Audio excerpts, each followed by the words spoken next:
C'est un week-end redouté par cette maman. Alexandre, 2 ans et demi, et Pierre, presque 2 mois, risquent de ne pas tenir compte du changement d'heure dimanche. Pour leurs parents, ça veut dire 1 heure de sommeil en moins. Malheureusement, on est à une demi-heure ou 1 heure près. C'est vrai qu'1 heure, si toute la semaine il se réveille à 6 heures, avec Pierre qui fait pas encore ses nuits, c'est un peu difficile. En plus du lever matinal, c'est le coucher qui préoccupe Angélique. Pas facile de mettre son enfant au lit quand il fait encore jour, car la mélatonine, c'est-à-dire l'hormone du sommeil, ne s'enclenche pas. C'est ce qu'elle a constaté l'an dernier. Pour Alexandre, ça a duré presque 1 semaine où il se couchait 1 heure plus tard. Et c'est vrai qu'entre 21h et 22h, il y a quand même une grande différence pour nous.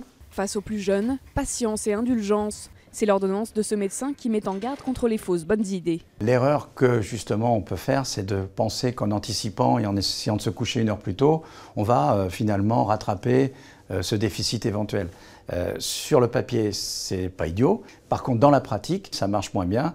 Il faut laisser l'horloge biologique se rattraper. C'est vrai qu'on peut stocker du sommeil, mais on réserve ça soit à des militaires, soit à des sportifs de haut niveau. Pour le resynchroniser, ce spécialiste recommande de veiller à ce qu'il y ait une bonne obscurité dans la chambre de son enfant, au moins 1 heure avant le coucher.